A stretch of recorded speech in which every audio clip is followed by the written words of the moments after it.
Hello garden lovers, I hope you're well today. Welcome to my garden. This video is filmed in early evening. A nice summer early evening, casting a beautiful light on these roses.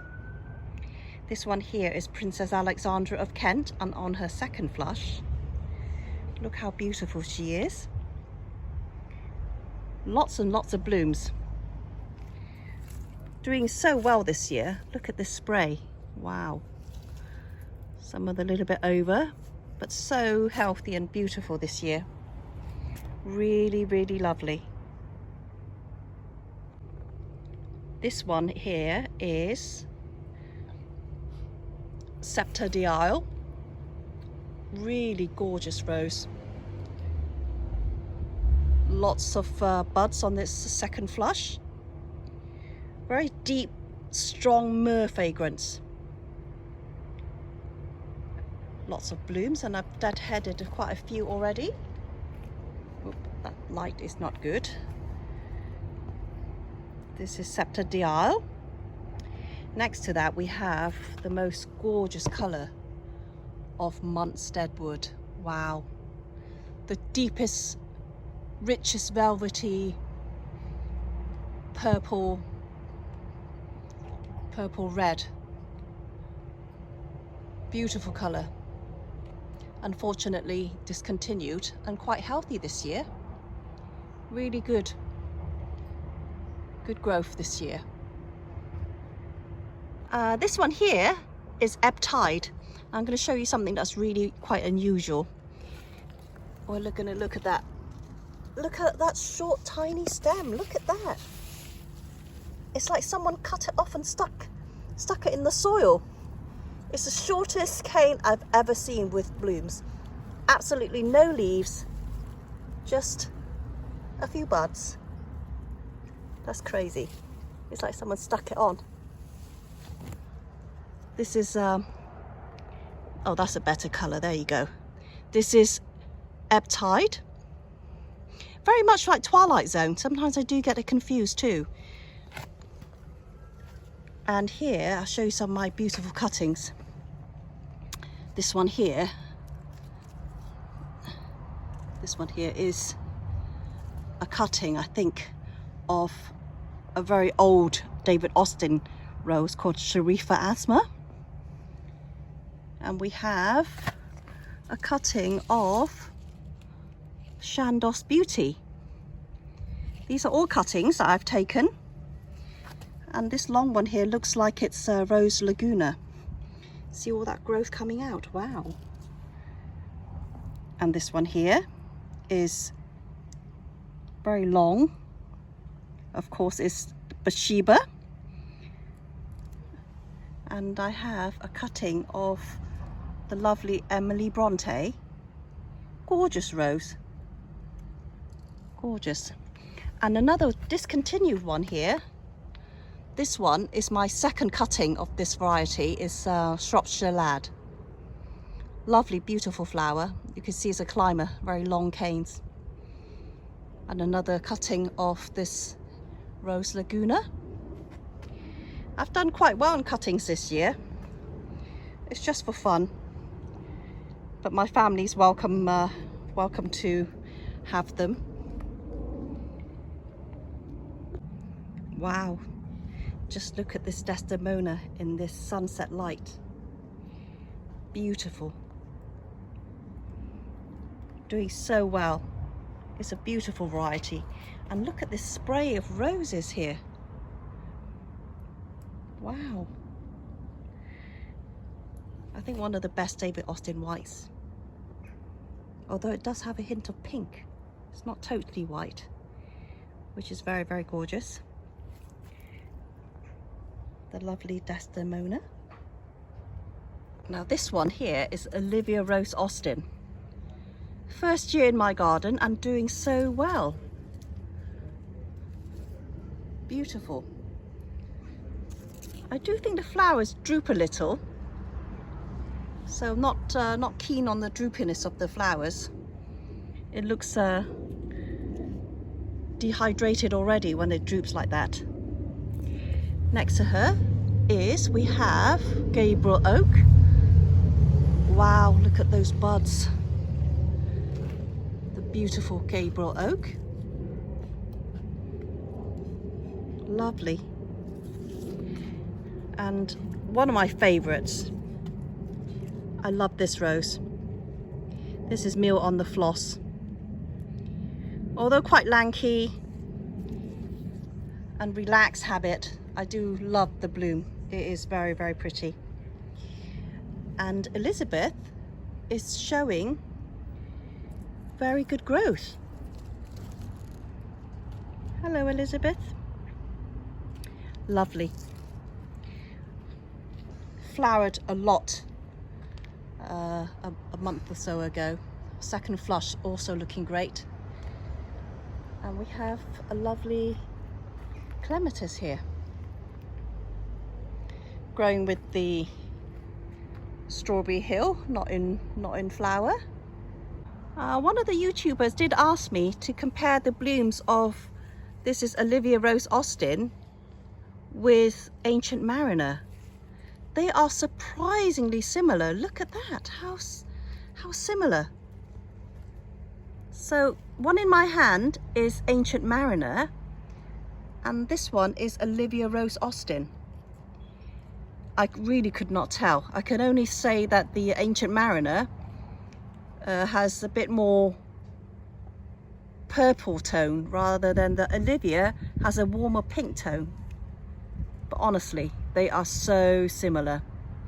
In fact, Olivia Rose Austin was brought out a year before Ancient Mariner. But I think Ancient Mariner here is a better rose because it's very strong growing and the flowers don't droop. So had this one been introduced earlier, I think this one, Ancient Mariner, would have been the new, or should have been, the Olivia Rose Austin. Sorry, I was confusing my words there. You know what I mean. So this is Olivia Rose Austin and Ancient Mariner. Very similar. Okay, we're going to look at my peach coloured roses on this side. This is Chippendale. So healthy. Beautiful. Look how big that bush is. Wow. And we're going to swing round and look at the beautiful Lady of Shalott. Gorgeous colour. Look at that. Beautiful. It's a nice companion with the daylily in the background.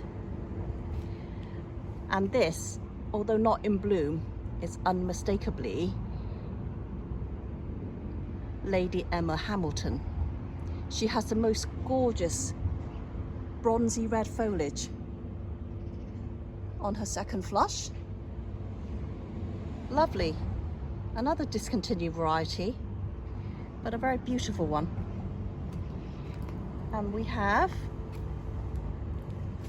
trying to capture the colour for you there, this is Meteor, not a David Austin rose, but is a rose of the year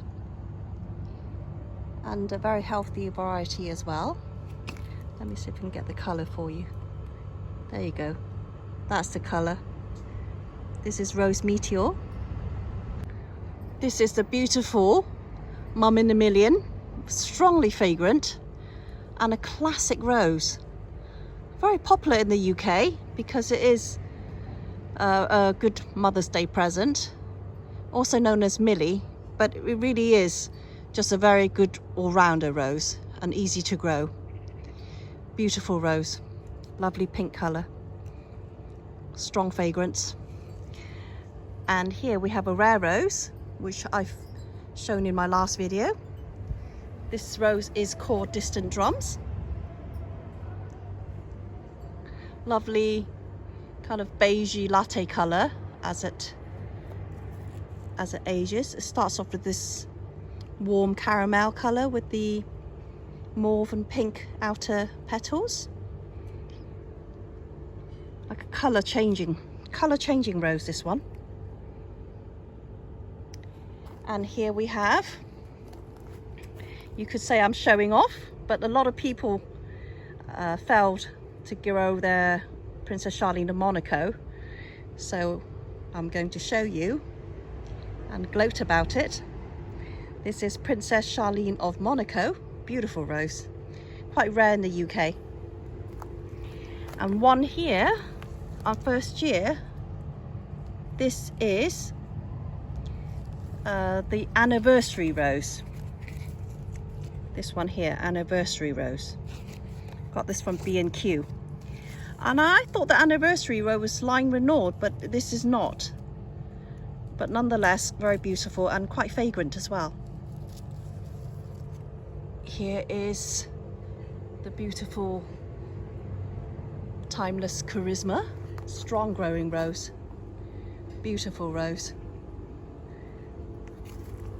And below that, grown in a pot, we have the compact Princess Anne. Look at that light on the petals. Beautiful. This bloom here is Jubilee Celebration. Quite an antique looking colour and quite a big bud. And I've trained it into a standard.